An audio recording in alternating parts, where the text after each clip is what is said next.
Anthony Joshua was rightfully considered the biggest heavyweight star since the 90s. However, one mistake turned his career into a joke. How did it happen that one of the most talented heavyweights lost not only his championship belts, but also his reputation? I have looked into all the reasons, and to understand what went wrong, we need to go back to the very beginning.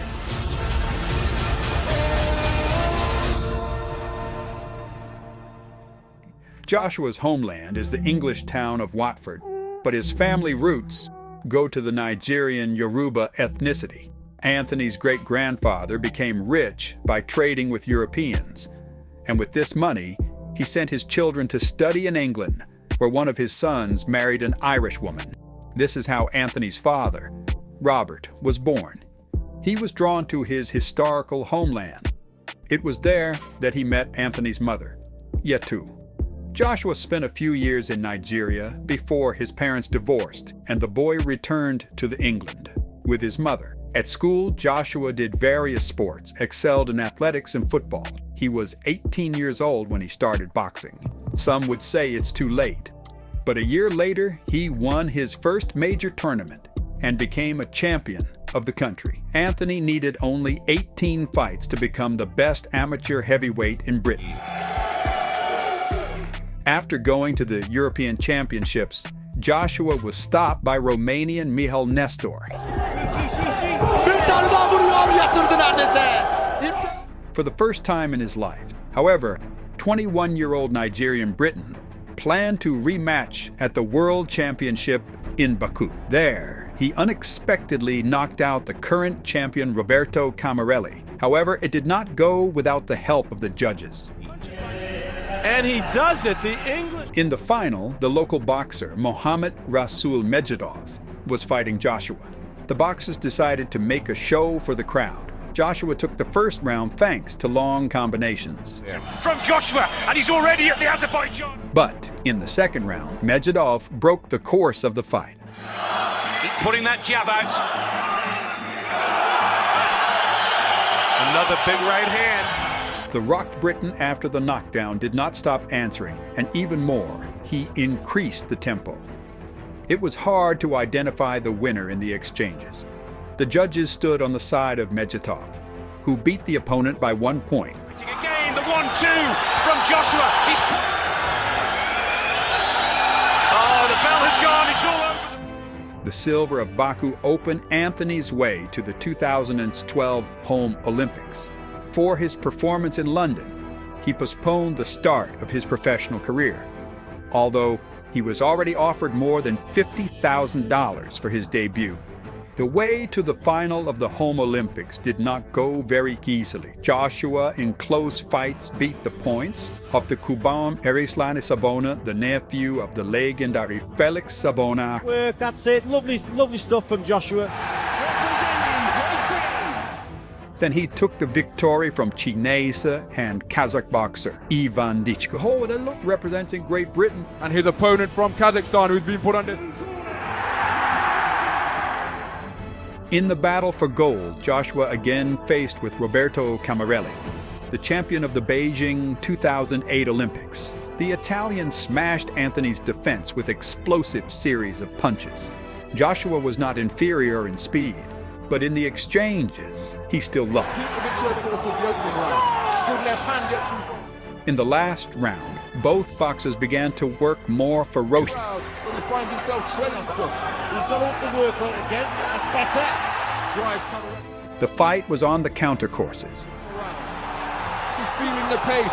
32 years of age, he's had a hard tournament, and this is a spirited rally.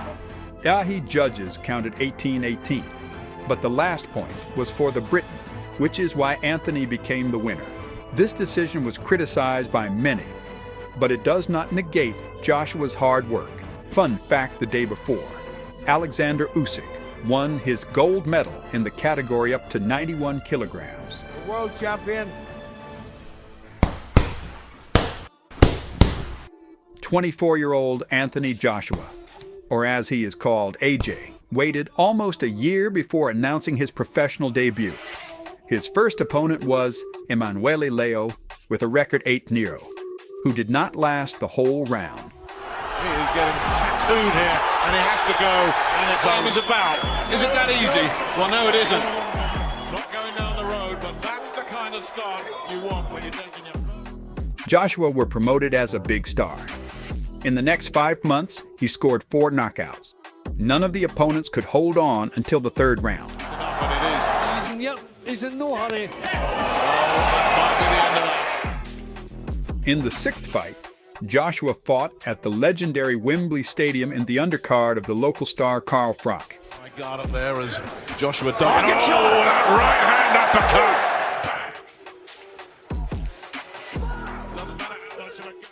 Having brought his record to 8-0, AJ entered the fight for his first belt. The former Asian champion, experienced Denis Baktov, tried to stop the Briton.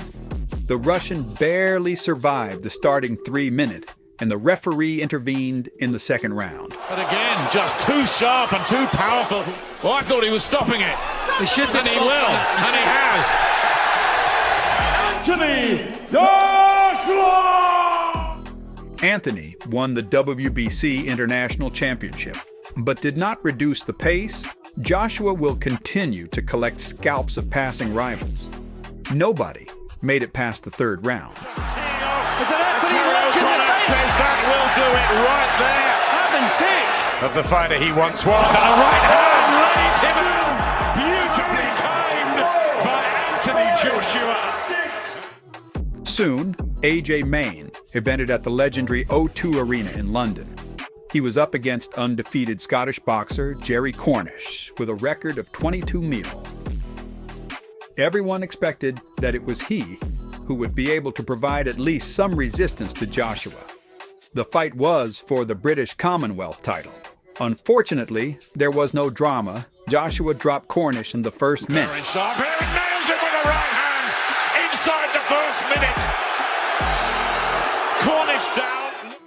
The Scottish man got up, but couldn't regain consciousness. Could this be gone in the 1st? He's caught him with another right hand, and Cornish is in desperate trouble. Only a dozen fights. And it stops. Obviously, after the 2nd knockdown, he lost all the desire to continue. Has turned into... And still, the WBC. In just 2 years, Joshua made a 14-0 record.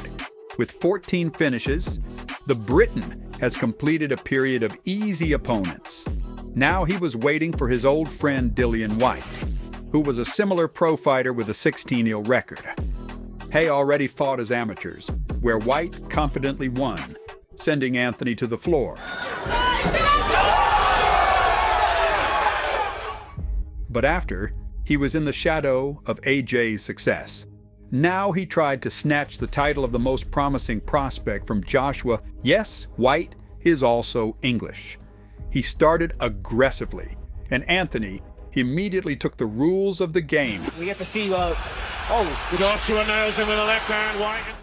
The Given Queens were aiming exclusively at the head. Joshua hit first. Again a wobble. Again it was the left. Then a right. Whyte withstood the blow and recovered at the end of the round. He had to sustain and get through there. A couple of punches after the bell almost turned the fight into a brawl. Okay. Well, that was Joshua hitting after the bell and Whyte not having any of it. Whyte's lost control. Whyte has lost control completely. Whyte coped with the emotions and began to act more variedly, using double uppercut. Just to tee up with those big. But Joshua had better uppercut, despite that Whyte managed to rock Anthony. Whyte remembered the body work that knocked down Tempe Jayu. Joshua not looking good on his... After the break, Dillian was more accurate, but in the 4th round, Joshua started to read him. Although you'd like to see him stay disciplined. Accurate cross, and Whyte's legs go back to the dance. Anthony's defense was still causing problems, but Dillian could not stand his power attack. Obviously the round when he hot Oh, shot. got him. Finally got him. Is this the breakthrough? The end was put by the uppercut. From Whyte, but the legs are betraying him, and down he goes. At the finish, Joshua asked a lot of questions tonight, came up with the answer. Despite the heavy loss, Whyte will still have a dozen wins in the future. Wobbles again, little later. 2 weeks before Joshua's victory, another Briton, Tyson Fury, took away 3 championship belts from Vladimir Klitschko. Then he temporarily left the ring, went into deep depression, and left his titles vacant. The IBF title was up for grabs between Charles Martin and Vyacheslav Gleskov. The Russian injured his leg, losing by a technical knockout. The American was waiting for a fight with Anthony Joshua. For AJ, Martin was an easy prey. He shot the American with his right, went away from the attack, and in the second round, caught with the counter. As soon as Martin stood up, Joshua returned him to the floor.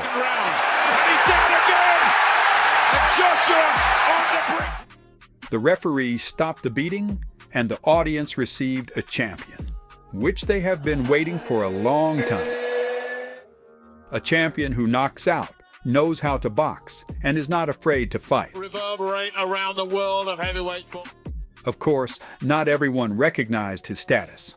Tyson Fury immediately said, "Do I envy the powerlifter who fights for a cardboard belt? In my time, I beat many guys with a great abs. You can believe me." Many then challenged AJ, but he didn't lose his mind and said, "To rule the division, I still need to learn how to box. That's all that matters." And from the world's popularity, one headache. For the first defense, Anthony chose the undefeated American Dominic Breazeale. The fight was strategic. Joshua threw out combinations, and Breazeale tried not to eat punches. It went badly. Stone and still Breazeale hit the deck. Anthony easily closed the distance and looked almost invulnerable to the American. After a powerful blow to the body, he made Breazeale retreat to the ropes. Measuring his back closing already. Breazeale gritting his teeth, trying to tough this out. Later, the American demonstrated durability of his head. The upper body movement's good, the reflex. But in the 7th round, his durability ended, and AJ knocked him out. Get the finish here in round 7. Everybody on their feet. Breazeale fighting for his life now, and he's down as the champion. Well, Nick, that was everything we wanted tonight. After the fight, Joshua said that he would like to fight David Hayer, Fury, or Joseph Parker. But there was a much more interesting opponent, Vladimir Klitschko. The Ukrainian era ended on quiet note. Tyson Fury found the keys to his style and confidently outboxed in an inconspicuous fight. Klitschko was already in his 40s, so he wanted to end his career on high note. But the organization did not approve of the idea for title fight, so the fight had to be postponed for 6 months. In anticipation, AJ warmed up with a fight with Eric Molina. He's going hunting, and he's going hunting now. The fight against Klitschko for 2 championship belts took place in April 2017. The opponents knew each other well. Anthony sparred with Vladimir at the dawn of his career. Joshua had a lot of advantages. He was 13 years younger and actively fought for the last year and a half, while Klitschko was sitting on the sideline. But the main thing for the Ukrainian, Joshua was stylistically uncomfortable. He could not throw jabs Solid jab. or crush in a clinch. Who's going to be able to? In the early rounds, Joshua was winning on points comfortably. Will Joshua be able to find him? Slowly, he was getting more and more comfortable. Speed of Joshua is troubling Klitschko. So AJ decided to go for it. Klitschko continued to get hit in the head until he fell. Joshua taking him out here. Down goes Klitschko. Surprisingly, it was this knockdown that invigorated the former heavyweight king. He successfully took the exchange and connected with his hook. Explosive attack. Joshua decided to dive under the hooks, but here Klitschko decided to throw uppercut. He's really badly hurt. Now the Britishman was saving himself in the clinch, and Vladimir turned the lost round away. Everything they got in this fight. Joshua was on the verge of defeat for the first time in his career.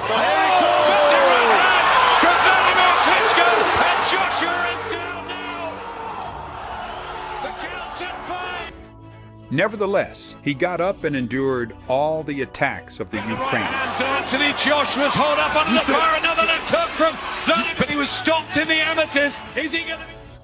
In the next round, Klitschko began to work less energy intensively, made a bet on the jabs and movements. Time played against him. With each round, he slowed down, and at the beginning of the 11th, Joshua took advantage of it. And Vladimir Klitschko took it, but Joshua's going for a big left hand. Wembley exploded with a scream. Klitschko managed to get up, but the Briton didn't let go of his victory. But the fight has been stopped! 90,000 people came to watch the fight, a record in modern boxing history. Klitschko has completed his great career and handed the baton to the new heavyweight king. 3-2 from Klitschko, who's so... After the fight, Joshua said, To go around claiming that I'm a warrior, I'm this, I'm that. I know where I come from, I know what I want to achieve, and I'm willing to do whatever it takes to get there. As I said, and I remember Sugar Ray Leonard said one day, is that you can have all the skills in the world, but in a 12-round fight, sometimes you got to get down and dirty and go to the trenches. And character always shows in this ring. And time again, I will give you these type of fights. And I said to you, I'm willing to go wherever we have to go to win this fight tonight. It's not about the belts, I just wanted to win the fight. And I dug deep and I got the win. And what's next? My 20th fight. The game don't stop, we keep on going. First to challenge the champion was Kubrat Pulev, but 12 days before the meeting he left and was replaced by Carlos Takam, a mature veteran, champion of Africa in amateurs, who had a war with Alexander Povetkin. Takam started the fight well and controlled Joshua at a comfortable distance. As soon as that gap's closed, he's certainly not going looking. AJ was not lost and was throwing powerful blows in the close range. Massive upset, and it would be. Just giving him a real confidence boost there. The African had to retreat. Backed him up. Yeah, he was looking at firing back. At the end of the round, AJ delivered a knockdown! 15 seconds! The fight became more open. I think he's going to... The Briton threw a series after a series of punches. Has to do with Kubrat Pulev. You can see that.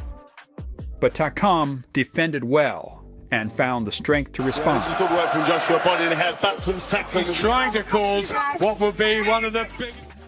The bruises on Carlos's face grew. It's a complete mess.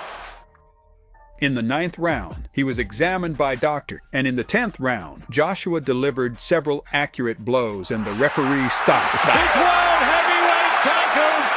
It is stopped. Carlos Takam complains. This early stop helped Anthony to win 20th early victory in a row and beat Tyson's record, which was a series of 19 knockouts. Then Joshua tried to combine 3 championship belts in a fight against Joseph Parker. New Zealand went with an impressive record of 24-0 and won the vacant WBO title, defeating Andy Ruiz. 80,000 here on this one. Against partner, Anthony chose a cautious tactic, most of all similar to the favorite style of Vladimir Klitschko jab. 1-2s, pressure. In Joshua, but it's controlled. The main difference is an active clip. For the first time in Joshua's professional career, the fight reached the final bell, finishing his confident victory.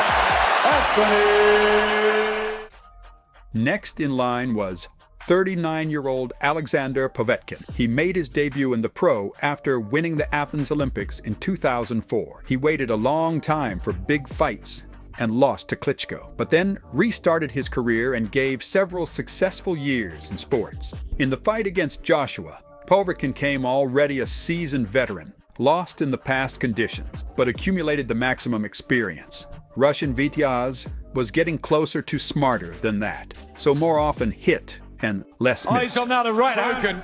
Tony Bellew's nearby, thinks it might. He bypassed the block of the Briton and hit through the hand. The fight's at Wembley Stadium, and there's a right. But at some point his endurance ran out.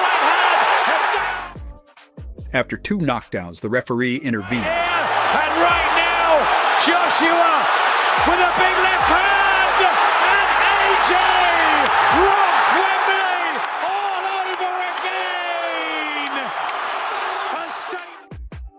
After the fight, Anthony went to the locker room to Alexander, expressed his respect for the entire sports career of the boxer, and expressed his desire to come to Russia.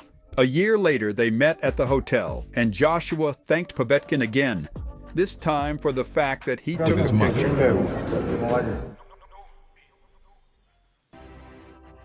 In 2019, Joshua wanted to fight the American giant Jarrell Miller in New York, but Miller failed the doping test. Immediately, a line of contenders was formed. The opponent was Andy Ruiz, known for his fast hands and unsportsmanlike physique. Despite the bag of milk appearance, the Mexican won 32 fights and suffered only one defeat by close decision. The fighters looked in the ring like two antipodes, which attracted additional attention from the audience. Ruiz has already, since the first round, began to look for flaws in the defense of the champion.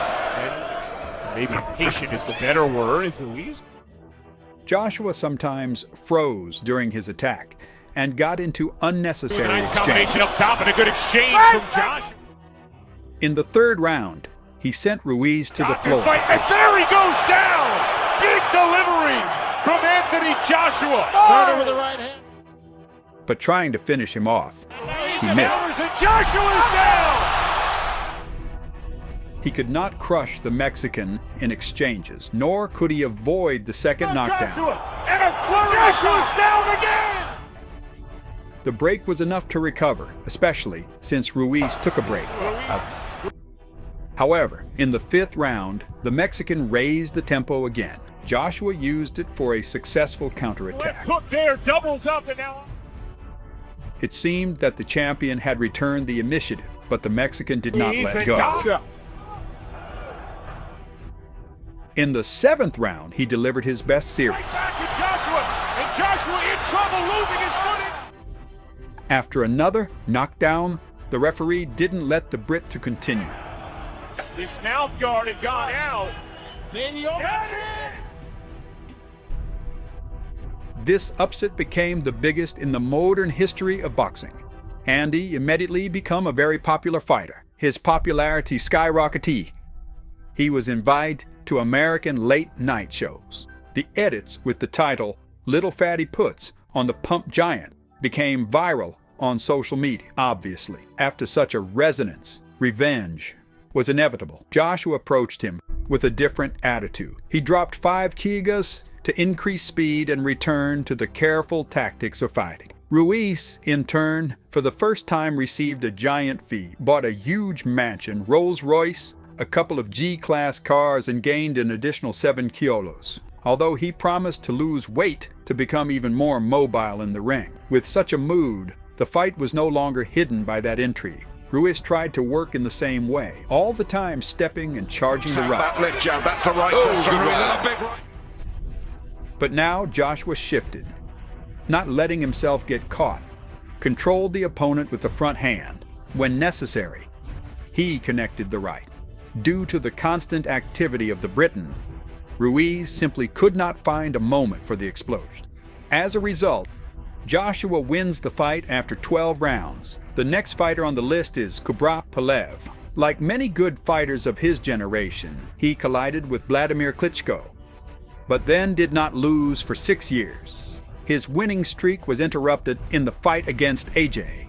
Bulgarian didn't saw 12th round. Knocked down to the fight for Anthony Joshua. Right hand, and down goes Pugile, and that's it. And there is your ferocious finish. The count is on.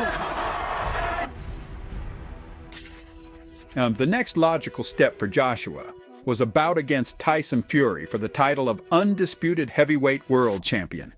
It was expected to be the biggest British fight in history, but Tyson couldn't avoid a third match against Deontay Wilder. Due to contractual obligations, Tyson had to give Wilder a third bout, leading Joshua and his team to search for a new opponent. They chose the undefeated Alexander Usyk, a man who won a gold medal at the same Olympic Games as Anthony. Despite being a lower weight class champion, Usyk aimed to conquer the heavyweight division. With no worthy opponents available, Joshua's team decided to give Usyk a chance. Many perceived the Ukrainian as a stepping stone, as he was significantly smaller than Anthony. and didn't look impressive in his last fight against Derek Chisora. The bout took place in London, drawing a crowd of 80,000 people. Although many believed Anthony would win, the fight was still intriguing. The entire arena was rooting for Joshua. And as soon as the match began, the arena erupted in cheers. Challenge yet. Alexander Usyk from the Ukraine, and here we go. The first noticeable factors were the difference in size and Usyk's speed, making it feel like a middleweight bout with a heavyweight. Usyk proved elusive, leading to frustration for Anthony. But good backhand from Usyk from Ukraine. The pipe, so you don't have to worry about running into a big shot. Of course. There's a straight left right down the pipe again. Get too close. Will AJ play it safe, or will he go for the gusto like he did in the first fight against Andy Ruiz? Over time, Joshua gathered himself and launched some impressive attacks. AJ with the right. Be in trouble. But you also feel if AJ connects with a big shot, Usyk gonna be in trouble. Counter right hook from AJ, straight right. However, Usyk quickly adapted, intensifying the pace. Towards the end, he nearly finished Joshua. It's AJ!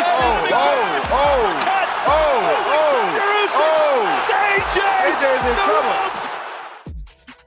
Ultimately, it was a confident victory for Alexander Usyk. While Anthony struggled with the defeat, he congratulated his opponent, hinting at an immediate rematch. Despite having lost before, he usually performed better in rematches, dominating his opponents. Fans were hopeful for this. And initially, it seemed that Обидва. way. Ентоні Джошуа, він же, звичайно. Ну так, гонг врядував. У нас раунд номер 3. В атаках Ентоні Джош. Франція поки що не дозволяє от точно влучити. Joshua had a better understanding of the fight and Usyk's style. However, Usyk added new moves to his arsenal, elevating the bout over time. Anthony couldn't keep up and eventually tired. The fight was much closer than the first, but it was still a victory for the Ukrainian. After announcing the winner, it was clear that Joshua was deeply disappointed. While Usyk celebrated, Anthony hastily left the ring, pushing through everyone.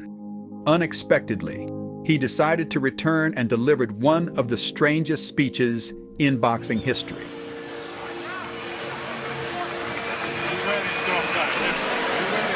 I don't care about strong. I have that skills. Being strong doesn't win boxing. Okay. Skills win boxing. Yes, okay. You're not strong. How did you beat me? Let's do this. How?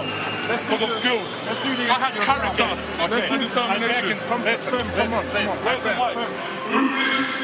One hell of a fight, man. Let's give him a round of applause.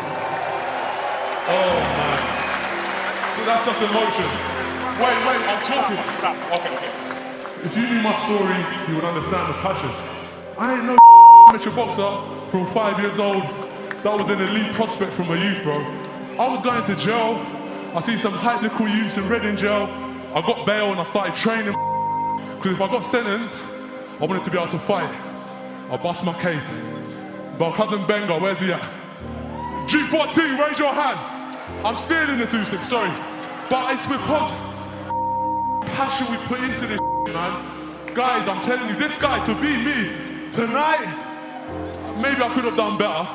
But it shows the levels of hard work he must have put in. So please, give him a round of applause as our heavyweight champion of the world. Woo! I'm not a 12-round fighter. Look at me. I'm a new breed of heavyweights. All them heavyweights, Mike Tyson, Sonny Liston, Jack Dempsey. Oh, yo, you don't throw combinations like Rocky Marciano. Because I ain't 14 stone, that's why. I'm 18 stone, I'm heavy. Hip, hip. Hip, hip. Hip, hip. Hip, hip. Hip, hip. And as I said, I was studying Ukraine and all the champions that have come from your amazing country, but I've never been there. But at the same time, what's happening there is, I don't know what's happening, but it's not nice at the end of the day. There was issues in Ukraine in your second fight. There was civil war. Vitaly Klitschko, when he faced Danny Williams, civil unrest. Usyk as a champion, please raise your hand. Under them circumstances, he managed to become champion. Champ, champ! Champ, champ! Champ, champ! And I just want to say, Bismillah. After this fiasco, it seemed that Anthony Joshua was facing a slow decline. His brand as a formidable, respectful boxer suffered a crack, and 2 consecutive losses to Usyk closed the door to a fight with Fury. However, while speculation about Joshua's future was rampant, he quietly worked on himself physically and mentally. It was as if he accepted the fact that gaining a title shot would require a lengthy journey, similar to the beginning of his professional career. The realization seemed to revive the old Joshua. Motivated by the desire to prove to everyone that he was still a top-tier boxer, Anthony Joshua's first victim in his comeback journey was Jermaine Franklin, who had only lost once to Dillian Whyte by a split decision. However, Franklin proved to be an easier opponent for Anthony. Just the once, last time. Good uppercut on the inside. As he confidently secured a unanimous decision victory. The next matchup posed a challenge as his scheduled opponent withdrew shortly before the fight. In his place stepped in the giant Robert Helenius.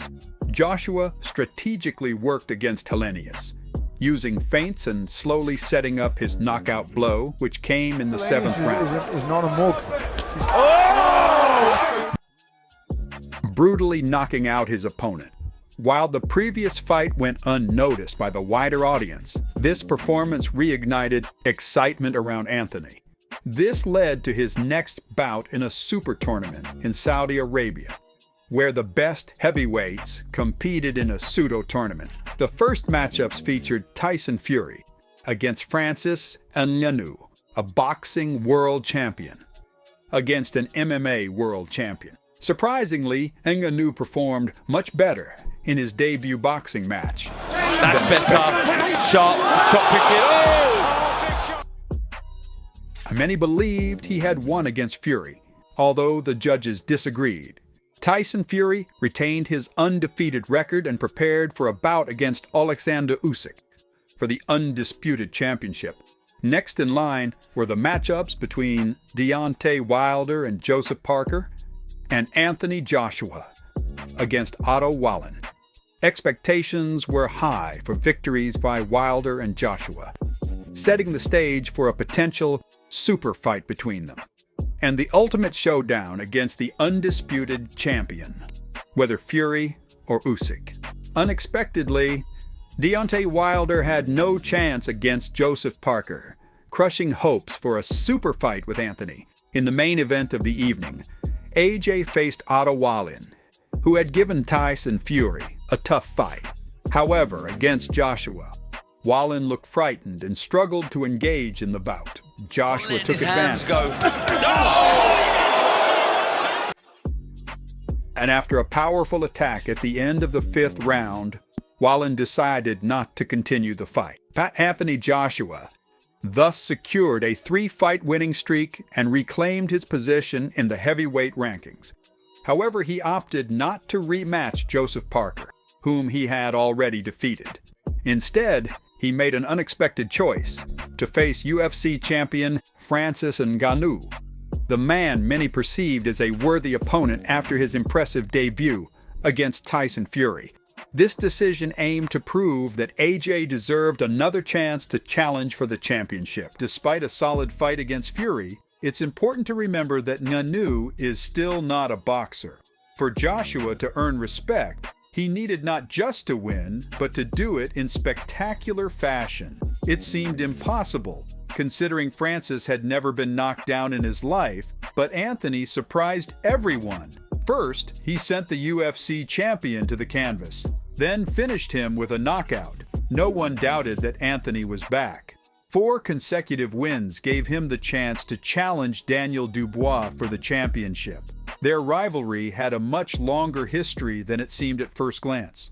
Many years ago, Anthony invited Daniel to his training camp, and according to legends, Dubois managed to knock Joshua out. This is what infuriated Anthony, who denied it and promised to punish Daniel for these rumors. Let's go. Let's go. Sharp, relax. Relax. Do you want to go now? Let's go. Relax. Do you want to go now? Let's go. Chair across your face. Don't disrespect. No, you can't intimidate me. Don't disrespect. You can't intimidate me. Don't disrespect. You can't intimidate me. Daniel, don't Who do you disrespect. think you are? Daniel, don't disrespect me. Can't put this chair across your face. No, Don't disrespect me on my life. Despite this, the fight features two fighters who are mentally very similar. Both are highly emotional, and because of this, they can mentally break down in the middle of the fight. Neither has ever managed to turn the tide of a fight when they were the first to go down, and sometimes even second, like Anthony and Ruiz fight. However, in terms of skill sets and technique, they are complete opposites. Joshua is known for his uppercuts, overhand rights, and straight punches. These are exactly the kinds of punches Dubois struggles with. In his last few fights, he has absorbed a lot of straight punches and overhands due to his wide elbows. However, he possesses powerful hooks, which could serve him well in this matchup. After all, despite his experience, Joshua tends to drop his hands after throwing jabs, and during his punch, his rear hand drops from his chin to his chest. With this knowledge, let's move on to the fight and see who made the necessary adjustments to their technique and who chose the better strategy. Anthony started the fight quickly, showing everyone that for some reason, he was using a long guard in this matchup. That is, he extended his arms forward when his opponent threw punches. So the strikes landed on his elbows and shoulders. In addition to this, he used his classic arsenal. He moved with the jab, threw the jab, feinted with it, and then followed with an uppercut from the rear hand. He also used his favorite method of defending after throwing a 1-2 or straight punch, where he likes to duck deep to the left so his opponent can't catch him with a hook or straight punch.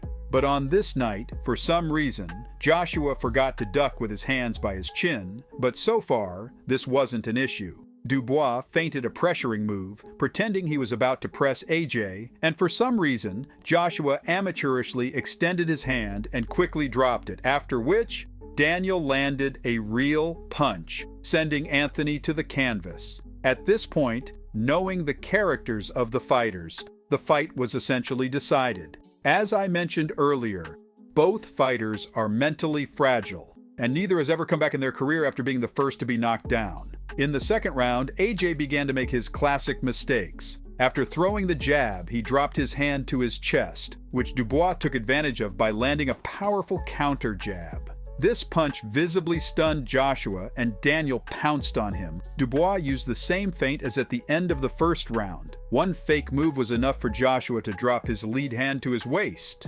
After that, Dubois landed a jab, which Joshua unsuccessfully parried, exposing his chin to an overhand punch that knocked him down again. In his attempt to survive, we saw the classic Anthony panicking, hoping to cling, all while absorbing many more punches, but he eventually recovered and landed a few good jabs, after which he immediately moved to avoid being countered. And when Dubois threw his jab, Joshua correctly used his legs to step back, followed by head movement. However, a few seconds later, Joshua tried to slip Daniel's jab using only head movement, which was, of course, an amateur mistake for which he was punished. In a funny segment, AJ throws a double jab, from which Dubois steps back. After that, Dubois throws his own double jab. Joshua dodges the first with footwork, but tries to avoid the second with head movement and eats a powerful jab in the process. Anthony then hesitantly tries to exploit a gap in Dubois' defense, more specifically, Dubois' overly low left hand, which has repeatedly allowed him to get hit with overhands. However, Joshua's attempt to land with his rear hand was so obvious that Daniel immediately shut it down. The third round began with both fighters exchanging jabs, with Dubois cleverly manipulating the rhythm. At first, they traded jabs, but suddenly, Daniel upped the tempo with a double jab, followed by an overhand punch. Joshua decided to finish the round as he did the first, with a 1-2 followed by a deep duck to the left. However, once again, he forgot to keep his hands up while ducking. leaving his chin exposed for a powerful hook that nearly knocked him down. But the referee decided otherwise. This can be called a classic Anthony Joshua knockdown. The way he took the punch and went down has happened before, specifically in his first career loss. At third round, Anthony tries to finish Andy Ruiz using his favorite strategy of powerful straight punches and rear hand uppercuts. To avoid a counterattack, he ducks to the left. However, even at his peak, he didn't keep his hands up by his chin when coming out of a defensive position, which allowed Andy to catch him with a hook and send him down. From that moment on, Joshua couldn't recover, whether due to physical or mental reasons. Even in his fight against Klitschko, the only fight where he won after being knocked down, Joshua was losing after he hit the canvas. It was only the sudden stun of Vladimir Klitschko that brought him back into the fight. The fourth round began with more jabs from both sides, and it was clear that Dubois' jab was shaking AJ. This time, the referee counted it as a knockdown. While the referee counted, Joshua made strange movements with his hands. This led Dubois to think that for such clumsy hand movements, he should send AJ to the canvas again. But credit must be given to Anthony. In this round, he stopped using the long guard and switched to a classic block, which proved much more effective. For some reason, Joshua seemed to think he was back in the 6th grade and decided it was time to do something cool by 6th grader standards. So, he stuck his tongue out, as if he wasn't being beaten like a trash can for the entirety of the fight. Surprisingly, after this, we saw an Anthony comeback. He ducked for a feint and came up with a powerful straight punch to Dubois' chin. Dubois' wide elbows once again played a cruel trick on him. He was visibly shaken, and Joshua seized the moment to finish him. AJ remembered that straights and overhands are Dubois' weakness, as he's been caught with these punches before. 2 overhands landed perfectly. But for some reason, Joshua decided to throw his signature uppercut without setting it up with a jab. This left his left hand at his waist and his chin exposed to a counterpunch. A dazed Dubois took advantage and put AJ to sleep. Credit to Anthony, he really tried to get up, but he looked like me on a Monday morning when I'm trying to wake up. Do you think this is the end of Anthony Joshua's career, or was something wrong with him in this fight? To sum up the fight briefly, it's quite simple. Dubois and his coaching team knew that both fighters tend to break mentally, so the goal was to break AJ first. Their entire fight plan was built around applying pressure and avoiding Joshua's jab. While Daniel's elbows are still too wide, he compensated for this with head movement, making Joshua's jab ineffective. After Joshua's failed attacks, Dubois pressed forward, boldly breaking through his defense, just like Andy Ruiz did. So, what went wrong? Why did Joshua, who seemingly made a comeback, suffer such a crushing defeat as if those previous 4 victories never happened?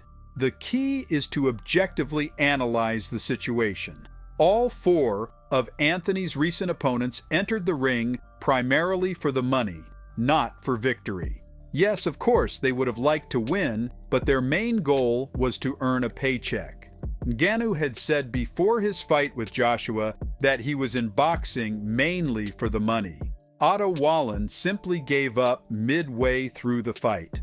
Hellenius took the fight on short notice, and even managed to break Joshua's nose in a couple of rounds. For example, with a full training camp, Robert lost to an already declining Deontay Wilder in 1 round.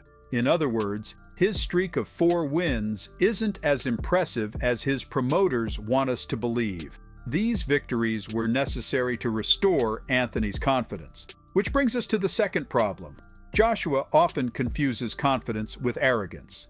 Despite his image as a humble and respectful boxer, he rarely showed weakness. His arrogance often surfaced, with the most blatant example being the embarrassing microphone rant after his second fight with Usyk. But Joshua's issues don't end there. Most likely due to his arrogance, a third major problem emerges. His technique, his technical flaws have always been visible. They caused him to be knocked down by Klitschko, lose to Ruiz, and lose twice to both Usyk and Dubois. Yet he never took steps to change this. After his first loss to Ruiz, he tried to fight more passively, but the problem wasn't his activity or aggression, it was the fundamental technical errors, which resurfaced during the fight with Dubois. Now it's clear that Anthony Joshua isn't destined to reclaim a championship belt. Most likely, he'll engage in big-name fights, where two boxers past their prime go head-to-head.